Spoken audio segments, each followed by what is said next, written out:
O silêncio tem som. Aprendi isso depois de 15 anos defendendo os mortos. Meu escritório fica no 5º andar de um prédio antigo, onde a luz da manhã nunca chega completamente.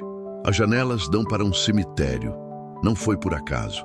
Quando você trabalha com casos arquivados reabertos pelo além, a proximidade com os que partiram deixa de ser simbólica e passa a ser prática. Na minha mesa, nesta sexta-feira gelada de maio, repousam 3 pastas amareladas pelo tempo.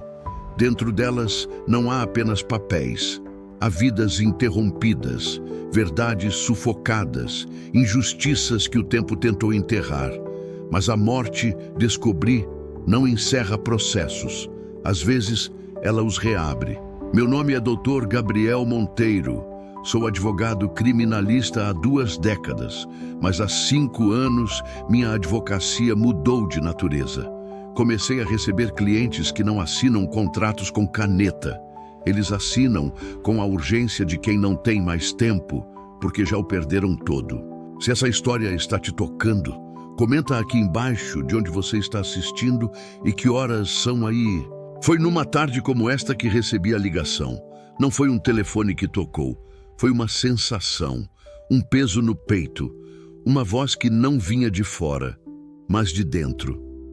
Dr. Gabriel, preciso da sua ajuda. Fui condenada por um crime que nunca cometi.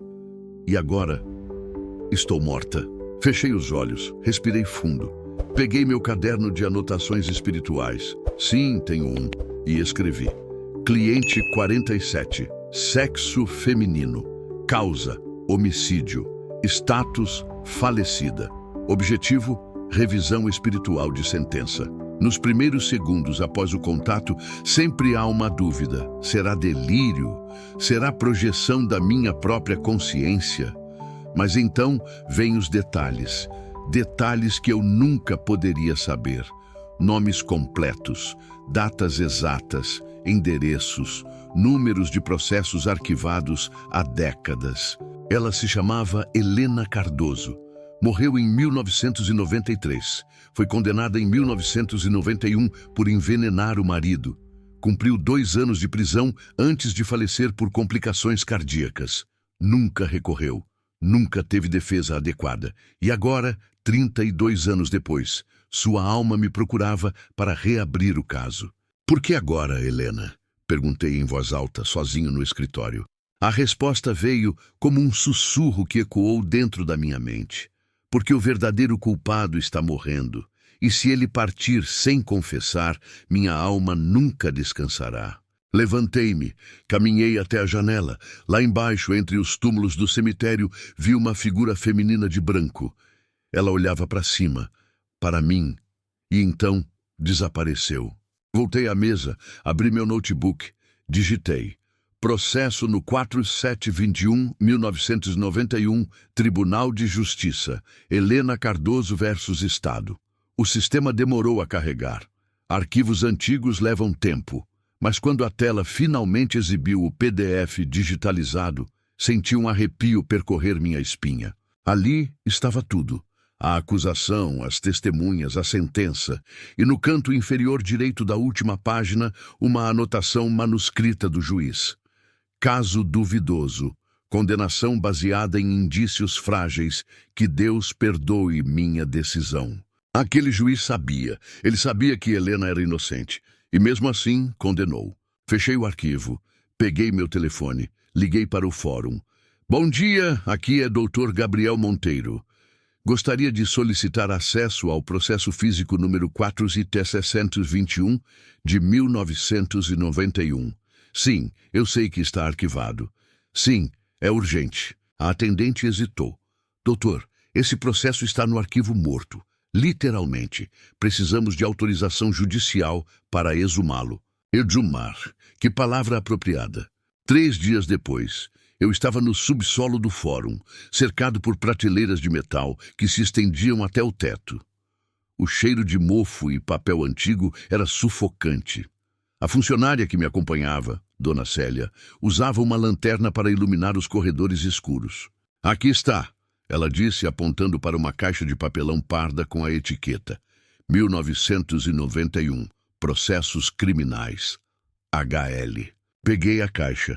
Estava surpreendentemente pesada. Levei-a até uma mesa improvisada no canto da sala. Dona Célia me deixou sozinho. Qualquer coisa é só gritar, mas duvido que alguém te ouça lá de cima. Ela brincou, sem saber o quanto aquilo soava profético. Abri a caixa. O processo estava ali, 230 páginas costuradas com linha preta.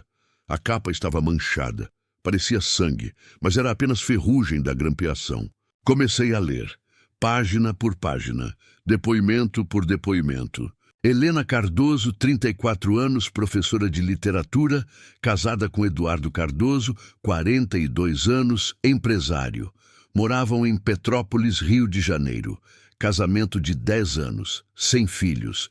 Vizinhos os descreviam como um casal discreto, sem escândalos. Até que em março de 1991, Eduardo foi encontrado morto na sala de estar. Espuma na boca, convulsões. A autópsia revelou envenenamento por estricnina. Helena foi a única pessoa presente na casa naquela noite. Ela serviu o jantar, ela preparou o café. E ela, segundo a acusação, adicionou o veneno. Mas algo não fazia sentido. Li o depoimento dela, prestado 2 dias após a morte do marido. Eu amava meu esposo, nunca o faria mal. Naquela noite, jantamos juntos como sempre. Ele tomou o café que eu preparei. Fui para o quarto. Quando voltei à sala, ele estava no chão. Liguei para a ambulância imediatamente. Não entendo o que aconteceu. Simples, direto, sem contradições. Mas o promotor construiu uma narrativa diferente. Helena descobrira uma suposta traição do marido. Planejou a vingança, comprou estricnina através de um fornecedor clandestino e executou o plano friamente. As provas, um recibo de compra em nome de H. Cardoso encontrado na gaveta do quarto. Uma testemunha que alegou ter visto Helena comprando algo suspeito numa farmácia, e a ausência de qualquer outro suspeito. A defesa de Helena foi medíocre. O advogado nomeado pelo Estado mal compareceu às audiências. Não houve perícia independente. Não houve investigação sobre a origem real do veneno. Não houve busca por outros possíveis culpados. Helena foi condenada a 12 anos de prisão. Cumpriu apenas 2. Morreu em dezembro de 1993, aos 36 anos, de insuficiência cardíaca aguda. Fechei o processo, olhei para o teto e então senti novamente a presença dela. Helena, preciso de mais informações. Quem era a testemunha que te acusou? A voz veio clara desta vez, como se ela estivesse sentada ao meu lado. Mariana Furtado, minha melhor amiga, ou assim eu pensava. Anotei o nome. E o verdadeiro culpado? Meu cunhado, Júlio Cardoso, irmão do meu marido. Ele devia dinheiro a Eduardo, muito dinheiro, e Eduardo ia denunciá-lo por fraude. Júlio não podia permitir isso. Agora as peças começavam a se encaixar. Helena, por que Mariana mentiu? Silêncio. Depois, em tom de dor, porque ela e Júlio eram amantes, e eu nunca soube. Levantei-me. Peguei o processo, voltei para o escritório. Tinha um plano impossível, mas necessário. Eu iria reabrir este caso, não no tribunal terreno, onde Helena já não podia mais recorrer, mas no tribunal espiritual, onde toda injustiça, cedo ou tarde, é julgada. Mariana Furtado ainda estava viva. Descobri isso através de uma simples busca online. Ela morava em Niterói, trabalhava como contadora. Tinha 68 anos, viúva, sem filhos, vivia sozinha num apartamento pequeno. Júlio Cardoso, por outro lado, estava em estado terminal, câncer de pâncreas, internado no Hospital São Lucas, em fase final. Segundo as informações que consegui com uma enfermeira amiga, ele tinha, no máximo, 2 semanas de vida. Era agora ou nunca. Decidi começar por Mariana. Marquei um encontro, me apresentando apenas como advogado revisando casos antigos para um projeto acadêmico. Ela aceitou me receber. Cheguei ao apartamento dela numa tarde nublada. O prédio era antigo, sem porteiro. Subi 4 lances de escada, toquei a campainha. Ela abriu a porta. Uma senhora de cabelos grisalhos, olhar cansado, roupas simples. Doutor Gabriel? Sim, muito obrigado por me receber, Dona Mariana. Entramos. A sala era pequena, mobília antiga, cheiro de café recém-passado. Ela me ofereceu uma xícara. Aceitei. Sentamos. Ela parecia nervosa. Dona Mariana, vou ser direto. Estou revisando o caso de Helena Cardoso. A senhora foi testemunha-chave na condenação dela. Ela empalideceu. Suas mãos tremeram. A xícara quase caiu. Isso foi há muito tempo, ela murmurou. 32 anos, eu disse. Mas algumas feridas não cicatrizam com o tempo, não é mesmo? Ela me encarou. Seus olhos se encheram de lágrimas. Eu sabia que esse dia ia chegar, sempre soube. O que a senhora quer dizer? Ela respirou fundo e então finalmente desabou. Eu menti no tribunal. Eu menti. Helena nunca comprou veneno nenhum. Eu inventei aquilo porque Júlio me pediu. Ele disse que era a única forma de protegermos nosso futuro juntos. Ele prometeu que cuidaria de mim, mas assim que Helena foi condenada, ele me abandonou. Casou-se com outra, e eu fiquei sozinha, com a culpa, com o peso daquela mentira me destruindo todos os dias. Ela chorava agora, sem controle. Dona Mariana, a senhora entende que seu testemunho condenou uma inocente? Eu sei.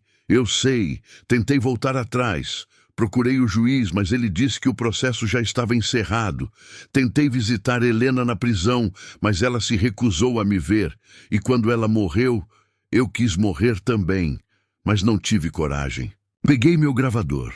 Dona Mariana, a senhora estaria disposta a gravar uma confissão formal, uma retratação oficial do seu testemunho?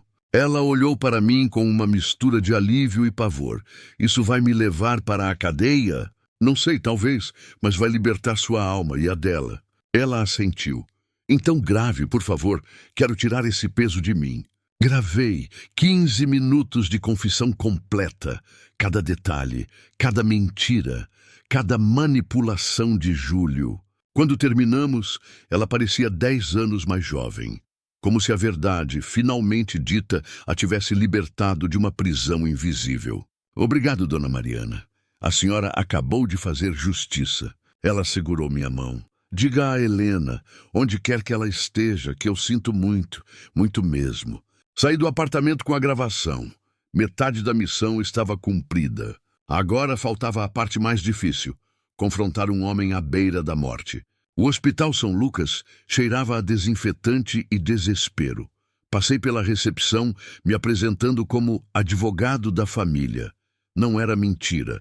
Afinal, Helena fazia parte da família Cardoso, mesmo que pelos laços do casamento. Júlio estava no quarto 507, UTI semi-intensiva, cuidados paliativos. Empurrei a porta devagar. O quarto estava em penumbra, máquinas apitando, soro gotejando e na cama um esqueleto vivo. Júlio Cardoso tinha 74 anos, mas parecia ter 100. A pele amarelada, os olhos fundos, a respiração irregular. Ele estava acordado, olhando para o teto. Júlio Cardoso? Ele virou a cabeça lentamente. Quem é você? Meu nome é Dr. Gabriel Monteiro, sou advogado. Vim falar sobre seu irmão, Eduardo. Ele fechou os olhos. Meu irmão morreu há 30 anos. E você sabe quem o matou? Silêncio. Aproximei-me da cama. Júlio, você tem 2 semanas de vida, talvez menos. O que acontecer daqui para frente depende do que você fizer agora. Não sei do que está falando. Mariana Furtado confessou.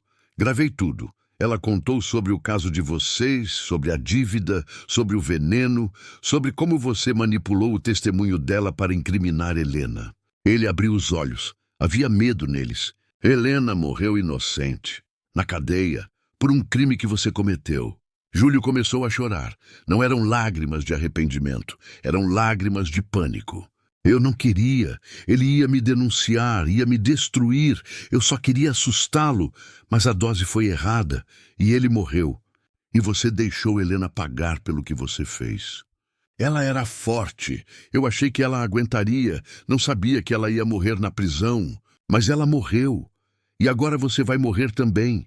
E quando isso acontecer, Júlio, você vai se encontrar com ela do outro lado, e não haverá advogado, não haverá testemunha falsa, não haverá tribunal terreno para te proteger. Haverá apenas a verdade. Ele tremia agora. O que você quer de mim? Uma confissão, gravada, assinada se possível, para que o nome de Helena seja limpo, para que sua alma descanse. E se eu me recusar? Olhei nos olhos dele. Então você vai carregar esse peso para além da morte, e eu garanto, será muito mais pesado lá do que aqui. Ele olhou para as próprias mãos, trêmulas, frágeis, culpadas. Está bem, vou confessar. Liguei o gravador, e Júlio Cardoso, aos 74 anos, 14 dias antes de morrer, confessou ter assassinado o próprio irmão e destruído a vida de uma inocente. Quando terminamos, ele parecia aliviado. Isso vai fazer diferença? Para você não sei, mas para Helena sim. Saí do quarto. No corredor senti uma presença familiar. Olhei para o lado. Helena estava lá. Ela sorria. E então desapareceu. Voltei ao escritório com 2 confissões. Uma de Mariana, outra de Júlio. Juntas, elas provavam a inocência de Helena de forma incontestável. Mas o que fazer com elas? Helena estava morta. O processo estava arquivado. O assassino estava morrendo. A justiça terrena não tinha mais jurisdição sobre este caso. Mas a justiça espiritual tinha. Naquela noite, sozinho no escritório, acendi uma vela branca. Coloquei as gravações sobre a mesa e fechei os olhos. Helena, eu cumpri minha parte. Consegui as confissões. Agora preciso que você me mostre o que fazer. O ar ficou pesado. A chama da vela tremeu, mas não apagou. E então, algo extraordinário aconteceu. A sala começou a mudar. As paredes desapareceram. O teto se abriu para um céu estrelado. E eu não estava mais no meu escritório. Estava em um tribunal. Mas não um tribunal comum. Era feito de luz. As cadeiras eram transparentes. O júri era composto por figuras etéreas. E no centro, sentado numa bancada de madeira celestial, estava um juiz de cabelos brancos e olhar penetrante. Dr. Gabriel Monteiro, ele disse, sua voz ecoando sem som físico, você foi convocado para apresentar o caso de Helena Cardoso perante o Tribunal Espiritual. Olhei ao redor. À minha esquerda, Helena. Ela usava o mesmo vestido branco que eu vira no cemitério, à minha direita vazia, mas eu sabia que ali deveria estar. Júlio, onde está o réu? O juiz respondeu. Júlio Cardoso ainda está vivo, mas sua alma já foi convocada. Ele comparecerá em breve. Então, como se tivesse sido invocado, Júlio apareceu. Mas não o Júlio doente e frágil do hospital. Era uma versão mais jovem, forte, mas com o rosto marcado por uma expressão de pavor. Júlio Cardoso, disse o juiz, você está perante este tribunal acusado de assassinato, falso testemunho e destruição de uma alma inocente. Como se declara? Júlio tentou falar, mas nenhum som saiu. O juiz continuou. Neste tribunal, mentiras não têm voz. Apenas a verdade pode ser dita. Júlio caiu de joelhos. Culpado, sou culpado. O júri, composto por 12 almas luminosas, se inclinou para a frente. O juiz me olhou. Dr. Gabriel, apresente as provas. Peguei as gravações. Mas aqui elas não eram arquivos de áudio. Eram imagens vivas. As confissões de Mariana e Júlio se materializaram no ar como hologramas, para que todos vissem e ouvissem. Quando terminaram, o silêncio era absoluto. O juiz se virou para Helena. Helena Cardoso, o tribunal reconhece sua inocência. Sua sentença terrena é anulada. Sua alma está livre para ascender. Helena chorou, mas eram lágrimas de alívio. O juiz então se voltou para Júlio. Júlio Cardoso, você será julgado quando sua vida terrena terminar. Até lá, carregará o peso pleno de suas ações, e quando vier, não haverá misericórdia sem arrependimento verdadeiro. Júlio desapareceu. O tribunal começou a se desfazer. A luz diminuiu, as paredes voltaram, e eu estava novamente no meu escritório. Helena ainda estava ali. Obrigada, Dr. Gabriel. Você me deu o que o mundo nunca me deu, justiça. Foi uma honra, Helena. Ela sorriu, e então, lentamente, começou a se dissolver em luz. Antes de desaparecer completamente, ela disse: diga a Mariana que eu a perdoo, e diga a ela que ainda há tempo para ela se redimir completamente. E então ela se foi. Fiquei sozinho. A vela tinha se apagado. O sol estava nascendo. Peguei meu telefone. Liguei para Mariana. Dona Mariana, Helena mandou uma mensagem. Ela te perdoa. Do outro lado da linha, choro de alívio. Júlio Cardoso morreu 9 dias depois da minha visita. Sozinho, sem família ao lado. A enfermeira que estava de plantão relatou que nos últimos minutos ele gritava: perdão, perdão. Ninguém entendeu, mas eu entendi. Mariana Furtado procurou um advogado criminalista e entregou sua confissão ao Ministério Público. Ela foi indiciada por falso testemunho, mas devido à idade e ao arrependimento demonstrado, recebeu pena alternativa. Hoje, ela trabalha como voluntária numa ONG que auxilia mulheres encarceradas injustamente. Quanto a mim, usei as confissões para protocolar um pedido de revisão póstuma do processo de Helena Cardoso. Levou 8 meses, mas finalmente em fevereiro do ano seguinte, o Tribunal de Justiça do Rio de Janeiro publicou um acórdão histórico. Revisão criminal póstuma. Helena Cardoso. Inocência comprovada, sentença anulada. Nome limpo perante a justiça terrena. Imprimi a decisão. Levei ao cemitério onde Helena estava enterrada. Coloquei o papel sobre a lápide. Agora está feito, Helena, nos 2 mundos. O vento soprou, as folhas das árvores dançaram, e eu senti mais uma vez a presença dela, breve, calorosa, grata, e então paz. Este caso me ensinou algo fundamental sobre a justiça espiritual. Ela não substitui a justiça terrena, ela a complementa. Nos tribunais humanos, julgamos com base em provas materiais, testemunhas, laudos. Mas há uma dimensão que escapa ao direito positivo, a dimensão da alma. Júlio foi julgado 2 vezes. Aqui ele escapou, morreu antes de ser processado, mas lá no tribunal que transcende o tempo e o espaço, ele não pôde fugir. Helena foi condenada injustamente aqui, mas lá sua inocência foi reconhecida antes mesmo que os tribunais terrenos a absolvessem. E Mariana? Ela encontrou redenção, não através da absolvição, mas através da confissão e da reparação. Descobri que o Código da Colheita não é sobre punição, é sobre consequência. Tudo o que plantamos, colhemos. E quando plantamos injustiça, a colheita será amarga. Mas também descobri que nunca é tarde para replantar. Mariana replantou, e sua colheita agora será diferente. Depois do caso de Helena, outros vieram. Almas que precisavam de voz, almas que precisavam de justiça, almas que não conseguiam descansar porque a verdade nunca havia sido dita. Defendi um homem acusado de roubo que, na verdade, tentava salvar uma criança de um incêndio. Defendi uma mulher condenada por infanticídio, quando, na realidade, seu filho havia morrido de causas naturais. Defendi um jovem executado por traição que nunca traiu.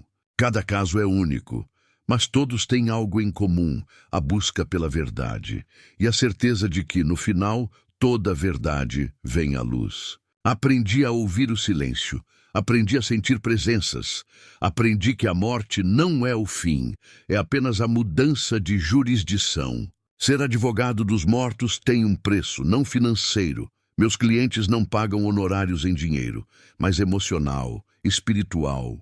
Cada caso me consome, cada injustiça me marca, cada confissão me transforma. Há noites em que não durmo, não porque esteja revisando petições, mas porque ouço vozes, súplicas, pedidos de ajuda. Há dias em que questiono minha sanidade.